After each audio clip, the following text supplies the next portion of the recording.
You are Locked On Jets POSTCAST.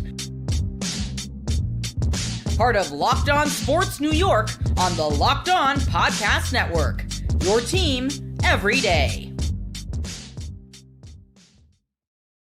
Justin Fields and the Jets offense looked excellent, but it was unfortunately another heartbreaking loss for the New York Jets in their season opener, falling by a final of 34-32 to the Pittsburgh Steelers. Welcome in to the Jets POSTCAST here live on the Locked On Jets YouTube channel, the Locked On Jets podcast feed.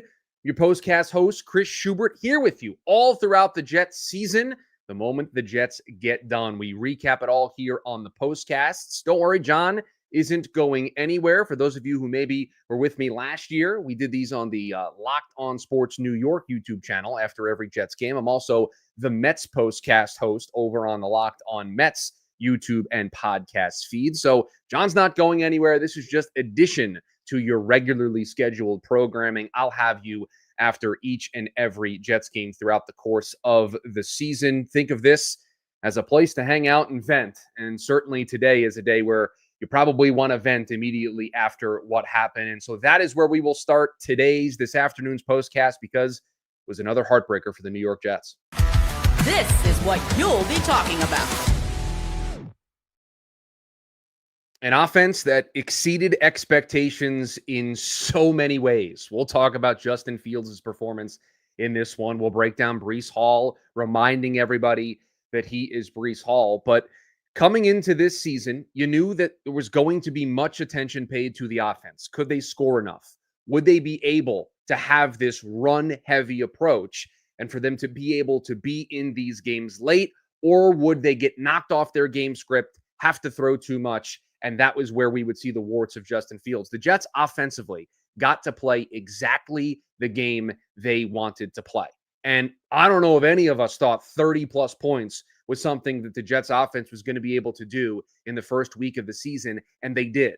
And that's why I would classify this as a heartbreaker, because if I would have told you all throughout the spring, all throughout the summer, that the Jets were going to score 30 points, you'd probably assume that they would win the football game, because you know how talented this defense is. But unfortunately, a 60-yard field goal off of the leg of Chris Boswell put the Steelers in front 34-32. And it was a similar story as we've seen from the New York Jets. Penalties at some really bad times helping the Steelers score points. A turnover, the lone turnover in the game, coming back to bite the New York Jets. And then unfortunately not being able to come through on that final drive to put the Jets into field goal range to try to at least attempt a field goal to be walk-off winners. And look, there's so much good from this game, especially on offense, but you just feel, at least I do, that it's this case of but. Yeah, the offense was great, but the defense wasn't. Yeah, Justin Fields was excellent, but Brandon Stevens wasn't. Yeah, Breece Hall looked like he returned to form, but the Jets committed a bad turnover in a bad spot and a bad penalty at a key moment in the fourth quarter that led to the Steelers scoring points. And when you are a team right now that's trying to change your identity, and they did so much to change their identity today on offense, and there's just so much praise to go around offensively, you just feel like you watch the same old Jets on the defensive side of the coin. You just have to hope that the coaching staff, Aaron Glenn, Steve Wilks on the defensive side, can make these necessary changes. But just a heartbreaker to be in this game, to score this many points, to basically do whatever you wanted to do on offense, and it still wasn't good enough. And offense had its share of problems at times. The two-point conversion plays weren't great. They had to burn some timeouts on offense as well. That certainly didn't help things. But you got to do everything you wanted to do offensively in this game for the most part. You got to dictate exactly what you wanted to do. You didn't have to go into a pass-heavy offense. You didn't have to make Justin Fields throw the ball 30, 35 times in this game. You got to run your offense exactly the way you wanted to, and you were really successful in doing so, yet it still wasn't good enough.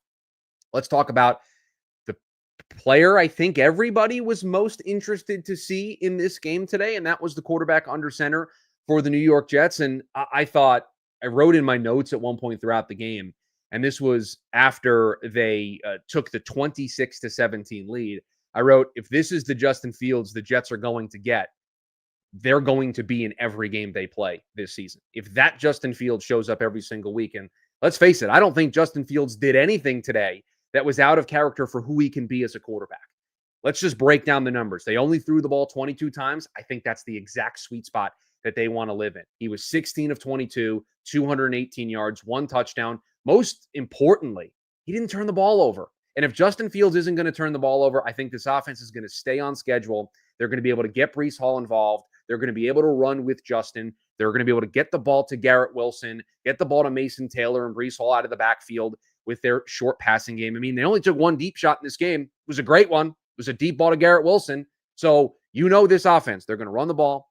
A lot of quick game, a lot of RPOs, a lot of throws out of the backfield to the running backs, and they'll take 1 to 3 deep shots over the course of the game. From an offensive game plan perspective, they checked every box. Justin Fields, no turnovers, check. The 1 deep shot being a successful ball to Garrett Wilson, check. Being able to effectively run the football, Breece Hall, 19 carries, 107 yards, averaged 5.6 yards per carry. He made it look effortless in this game. I thought Justin Fields looked very comfortable in the pocket. Great job by the offensive line. Justin only got sacked once in this game, and it was on that drive where the Jets ultimately took the 32-31 lead on the 4th and 1 bootleg play, where Justin showed you just how creative you can be offensively. Got to pay attention to Breece, but you also have to remember about Justin Fields in the backfield. So Fields did everything that you would want him to do as a quarterback, and that's why I hate that we have to talk about this, and the but is they didn't win the football game. They're 0-1 to start the season, because this should be about a celebration of the new era, the new identity of this football team being on full display. And yet we're going to have to talk about some miscues on the defensive side of the ball that directly led to them losing this football game. But I thought Justin Fields, if we graded the performance, should be an A+. An A+ for the job that he did in this game. Kept the offense on schedule, never tried to do too much. Maybe once or twice he threw a ball that you were concerned about where he was throwing it, but never really put the ball in danger. Thought he was effective using his legs. In fact, I wish they would have ran him more. He had 12 carries for 48 yards and 2 touchdowns. I don't think that was enough.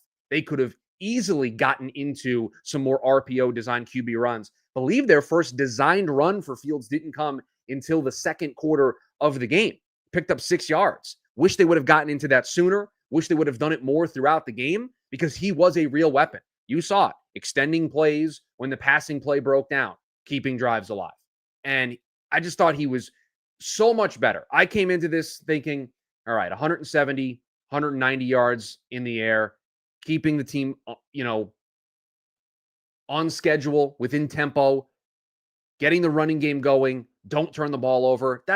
This was better than that. This was somebody who showed, I've got a really good understanding of this offense. And my hope is, with this type of game plan, that they can start adding more to Justin Fields' play. Did not feel like Tanner Engstrand was afraid to put the ball in Justin Fields' hands, was afraid to let Justin make a play.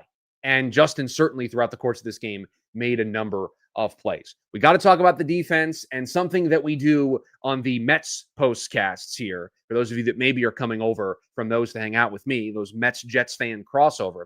I do a stuff to keep an eye on segment, the things from this game to keep an eye on moving into the next week. So we will do that as well. Would love to hear from you, your thoughts. Go ahead, vent away here. We want this to be interactive here after the Jets are done and we hang out here on the Jets postcast. So we will get to all of that here on the other side.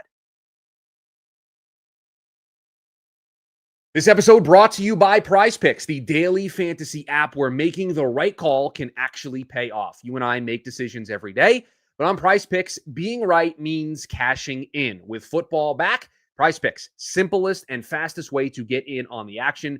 Just pick more or less on 2 to 6 player projections, and you can turn your takes into real prizes, all in less than 60 seconds. Quick, easy, honestly, my favorite way to follow along with football. Download the PrizePicks app today and use the code LOCKEDONNFL to get $50 in lineups after you play your first $5 one. That's code LOCKEDONNFL for $50 in lineups after your first $5 play.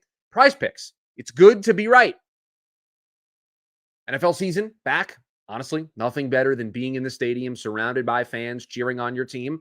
But let's be honest, getting tickets, it can be a hassle. Queues, login screens, prices jumping when you get to the checkout screen can be frustrating. That's why I use Game Time, the app that gives advantage back to the fans. Game Time, fast, easy. backed by the Game Time guarantee. You'll always get 100% authentic tickets delivered on time and at the best price. Plus, all the fees included. The price you see, the price you pay.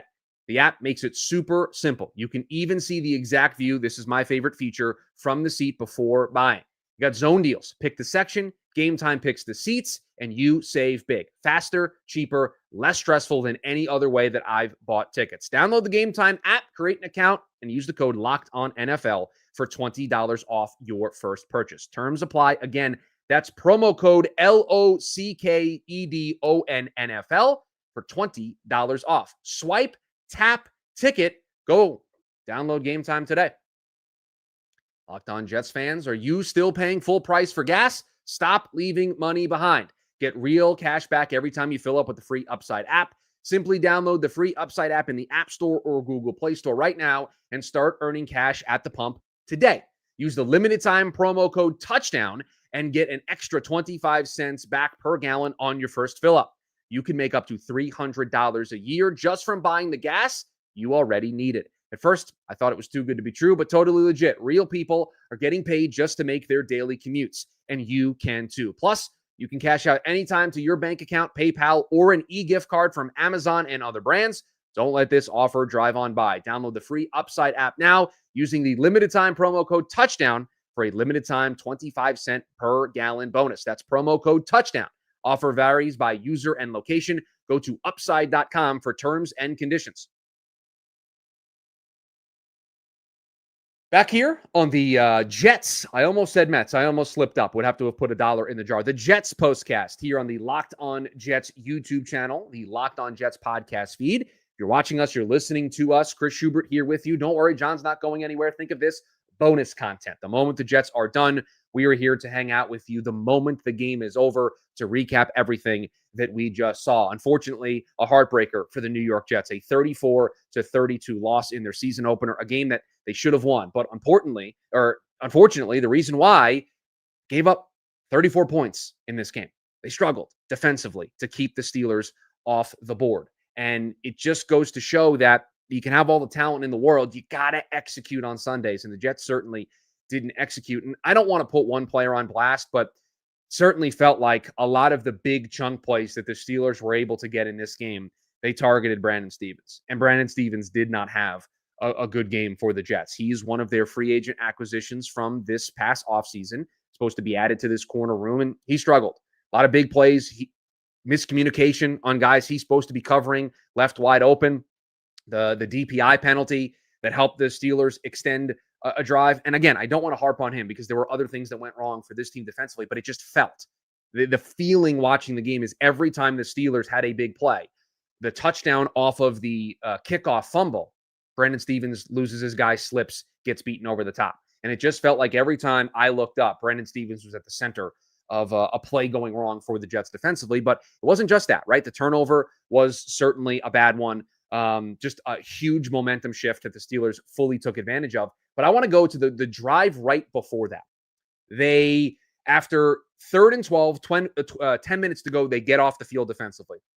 The Jets, they pad their lead. They go up 26-17. They give the ball right back to the Steelers. And this is where things go wrong. They have Johnson in the backfield for a loss, but he gets hit late out of bounds. So instead of it being a 4-yard loss, you have the Steelers behind the chains. Your defense can pin their ears back and go get after Aaron Rodgers. They certainly were doing that pretty well in this game. Will McDonald was creating plays. Q was doing a bunch of stuff early, creating havoc in the middle. Instead of I think it would have been 2nd and 14, 2nd and 15, it's a free 15 yards. It's a first down. And that huge momentum play that you had defensively, you had just scored on the previous drive. You had a lead.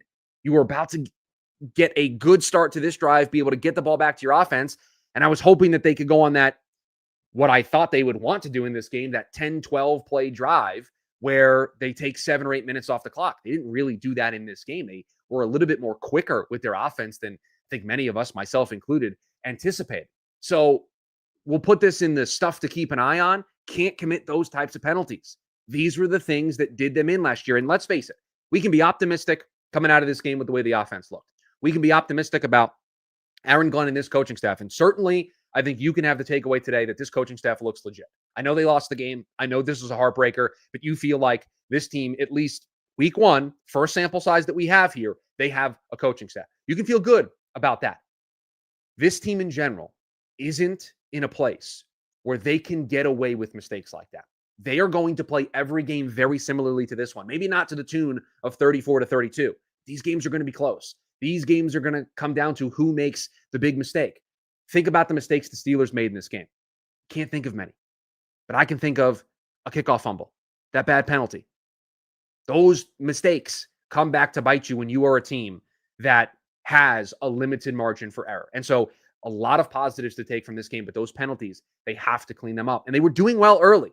Just it is the timeliness of the penalties. Can't have a bad penalty in a bad spot, and they certainly did in that third quarter. And it really ruined what could have been a really great day. This could have been an A+ day, talking about a Jets team that's 1-0. But unfortunately, the defense, the penalties just leave a little bit more to be desired. The other thing to keep an eye on, we talked about it a little bit earlier, but there were concerns about who would be the lead back, who would get the most touches. Breece Hall, 19 carries. Isaiah Davis got 2 carries. Braylon Allen got 6 carries. This is Breece Hall's offense. I think we were reminded of that today. He had an absolutely incredible game running the football. Offensively, other than Garrett Wilson, 7 catches, 95 yards, and a touchdown. Good to see Mason Taylor get involved. Jeremy Ruckert had a couple of nice catches. And you look at the target distribution, and it makes sense that Garrett led the way, and then it's a running back, and it's Tyler Johnson a couple of times, and it's Mason Taylor one time, and it's Josh Reynolds a couple of times. And just the way this offense is going to be, they are never going to light up the scoreboard with their passing volume and their passing numbers. They're just not going to do it. But the Jets offense was great today. And it's week one. I'm going to take some advice from the YouTube live stream to be optimistic, because there is a lot to be optimistic about. It is optimistic to look at the way this offense played today and think that's sustainable. That's repeatable. They can do that every single week. Justin Fields looked like a quarterback that understood this system, was confident in the system. The play calling allowed him to play confident. You can just look at that excitement. Defensively, you can be optimistic and say, you think Aaron Glenn's going to let that be what happens every single week? Don't you feel like you have the perfect head coach to make sure that never happens again? And don't you think Brandon Stevens is going to be held accountable for the way that he played in this game? Don't you think the players are going to be held accountable for the turnovers, the penalties that helped the Steelers come back and take the lead in this game late in the fourth quarter? And so that's why you can be optimistic. But it just is unfortunate that we have to sit here today and just talk about being optimistic instead of just talking about a victory. We have to take moral victories. I want those moral victories to start turning into real, actual victories. And you had one today. The Jets had one today. And unfortunately, it didn't go their way. And so hopefully they can take the good from this, build on it, take the bad from this, improve it, and they can go into Buffalo next week and take on those Buffalo Bills and potentially get their first win of the year. It's going to be tough. It's going to be a tough task, but a lot of bright spots from this game, especially on offense, and all the question marks about what they would be able to do. They really answered them in a big way. Appreciate all of you joining us here for the first Jets postcast of the 2025 season. We will do these mostly every single week throughout the course of the season. Either me or John sometimes if he'll fill in for me on a day where I am not here. But don't worry, I will be back next week to break things down here in the second game of the season when the Jets take on the Bills. A heartbreaker. The Jets play so well offensively. At times, the defense came up with the big stop. They just couldn't finish the game. A 60-yard field goal. Sometimes you just got to tip your cap to the other side and say, man, you just made a great play. A 60-yard field goal puts the Steelers in front. The Jets unable to have that late magic. And unfortunately, they fall in week one of the season. We are back next week to break down all things week 2, all things Jets Bills. Until then, have a good one, Jets fans.